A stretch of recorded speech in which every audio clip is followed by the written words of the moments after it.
Welcome to polytechnic hot spot. Friends, communication skills second जो कि fourth semester के सभी ब्रांच के स्टूडेंट्स के लिए एक कॉमन सब्जेक्ट होता है। तो इसमें आज से हम अपना जो कम्युनिकेशन स्किल्स सेकेंड का जो भी सिलेबस है उसके अनुसार हम टॉपिक वाइज उसका तैयारी करेंगे। तो इसमें आज से हम शुरू करने जा रहे हैं नरेशन के टॉपिक को। तो वीडियो में आप लोग बने रहिएगा और इसमें आपको पूरी जानकारी दी जाएगी। वीडियो अगर अच्छा लगता है तो लाइक करें और चैनल को सब्सक्राइब कर लें और अपने फ्रेंड्स में भी इसको शेयर कर लें। चलिए फ्रेंड्स, शुरू करते हैं बिना किसी देर किए।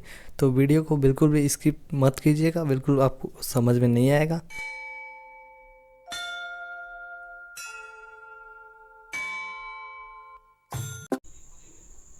नरेशन जो होता है ये हम लोग छोटी कक्षाओं से ही पढ़ते आ रहे हैं, लेकिन इसका जो डाउट है अभी भी कुछ हम लोगों का बना ही रहता है।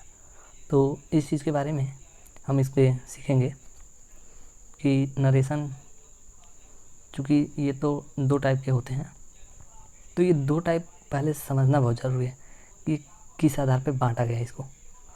तो जो डायरेक्ट होता है, डायरेक्ट नरेशन, तो जैसे आप किसी के कही गई बात को ज्यों का त्यों उसी की ही बातों में बता देते हैं, तो उसको डायरेक्ट नरेशन कहते हैं। कि जैसे he said I am going to Mumbai, उसने कहा मैं मुंबई जा रहा हूँ। आपने उसके ही बात को ज्यों का त्यों बता दिया। और इनडायरेक्ट में क्या होता है कि जैसे वो बात जो कह रहा है, जो थर्ड पर्सन है, जो कुछ भी कहा उस बात को आप अपने भाषा में व्यक्त करें।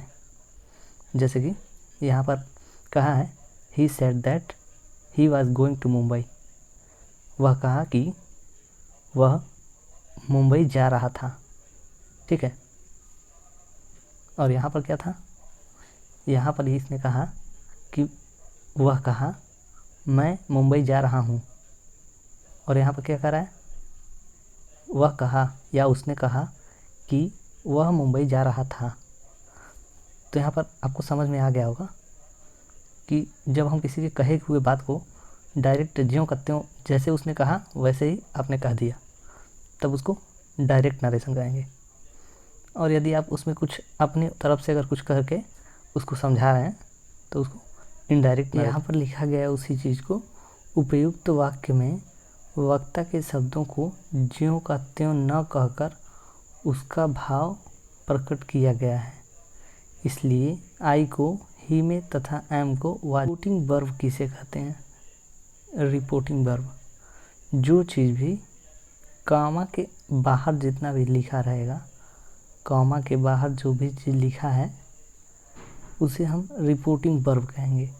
और जो कुछ भी कॉमा के अंदर लिखा है, इन्वर्टेड कॉमा के अंदर यदि कोई चीज़ लिखी है तो उस सारी चीज़ को रिपोर्टेड स्पीच कहेंगे। यहाँ पर आप देख सकते हैं जैसे कि स्पीच, यहाँ से समझ में आ जाएगा कि जो चीज़ इन्वर्टेड कॉमा के अंदर लिखी रहेगी उसको वो जैसा ही है वैसा, जैसा बोला उसने उसको ठीक ठीक वैसा ही आपने कह दिया, उस चीज़ को कहेंगे रिपोर्टेड स्पीच।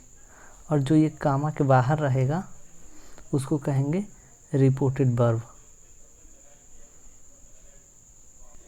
यहाँ पर एक एग्जाम्पल के तौर पे यहाँ पे समझाया गया है कि जो यहाँ पे राम सैड, चूँकि ये बाहर है, इन्वर्टेड कॉमा के बाहर है, इसलिए इसको रिपोर्टेड वर्ब कहेंगे।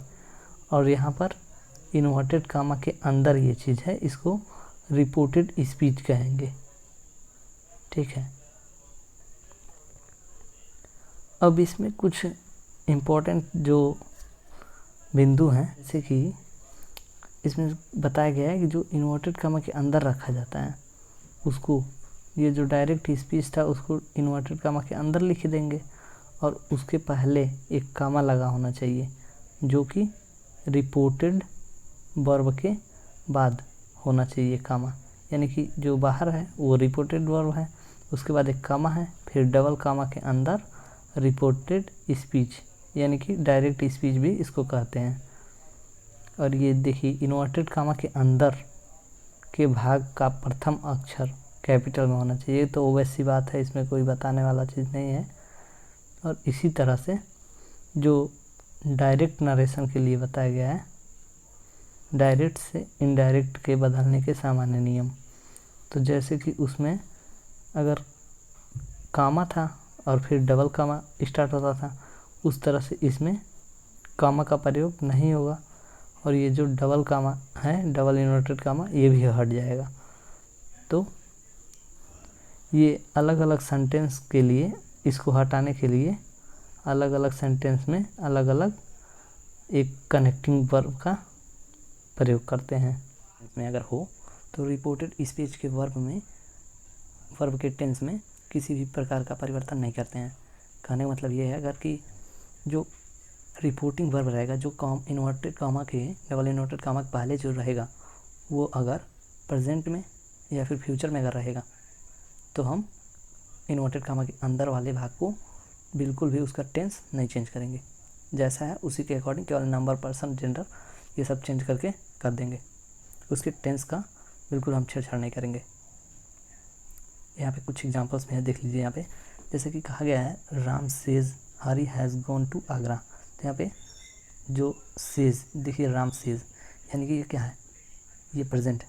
जब प्रेजेंट है तो क्या इन्वर्टेड कामा के अंदर जो है वो चेंज होगा कि नहीं होगा? तो यहाँ पे वही चीज़ जब रूल में बताया गया, परिवर्तन नहीं होगा।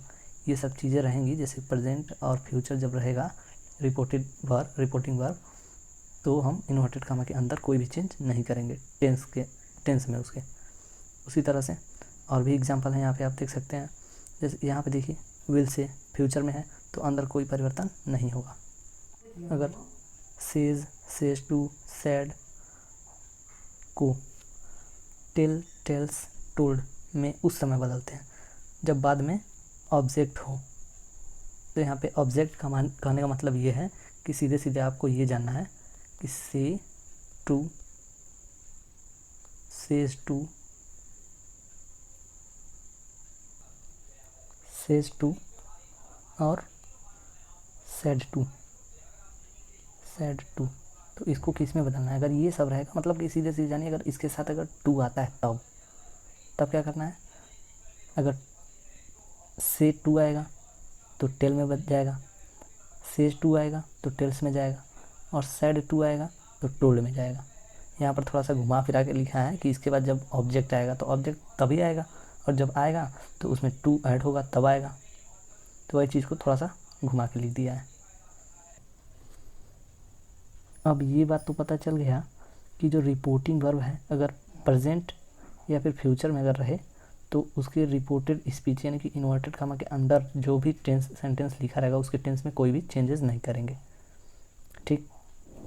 अब अगर रिपोर्टिंग वर्ब में प्रेजेंट टेंस आ जाता है, तब इन्वर्टेड कामा के अंदर जो भी सेंटेंस लिखा रहेगा उसके में क्या क्या चेंजेस होंगे उसको जानना है। तो यहाँ पे अगर सिंपल प्रेजेंट टेंस रहेगा तो उसको बदलकर simple present tense, simple past tense में करेंगे। यहाँ पे पास्ट टेंस में कर देंगे। जैसे कि अगर अपने जो भी मतलब टेंस में रहेगा उसके नेक्स्ट वाले टेंस में जाएगा। जैसे प्रेजेंट में है तो पास्ट में जाएगा, प्रेजेंट कंटिन्यूअस में है तो पास्ट कंटिन्यूअस में जाएगा, अगर प्रेजेंट परफेक्ट में है तो पास्ट परफेक्ट में जाएगा। इसी तरह से अगर प्रेजेंट परफेक्ट कंटिन्यूअस है तो पास्ट परफेक्ट कंटिन्यूअस में जाएगा, पास्ट इंडिफिनिट में है तो पास्ट परफेक्ट टेंस में है जाएगा, अगर पास्ट कंटिन्यूअस टेंस में है तो पास्ट परफेक्ट कंटिन्यूअस में जाएगा। तो इस चीज़ को आपको एकदम याद कर लेना है, तभी चेंज हो पाएगा। यहाँ पर पास्ट परफेक्ट टेंस में है तो पास्ट परफेक्ट कंटिन्यूअस टेंस में कोई परिवर्तन नहीं होता है, इसमें कोई भी परिवर्तन नहीं होगा क्योंकि ये पास्ट परफेक्ट टेंस में है। और यहाँ पे पास्ट परफेक्ट कंटिन्यूअस टेंस है तो इसमें कोई भी चेंज नहीं होगा, जैसा टेंस में है वैसा ही टेंस इसमें रहने देंगे, केवल नंबर, पर्सन, जेंडर को ही चेंज करेंगे। अब यहाँ पर कह रहा है जो कि रिपोर्टिंग वर्ब में अगर पास्ट टेंस आएगा तो वही चीज़ हो रही है, क्योंकि जब प्रेजेंट और फ्यूचर आएगा तब तो कोई भी चेंज नहीं होगा। लेकिन अगर पास्ट टेंस में अगर आ रहा है, का वुड होता है, कैन का कुड होता है, मे का माइट होता है, ऐसे ही उसमें चेंज कर देंगे हम।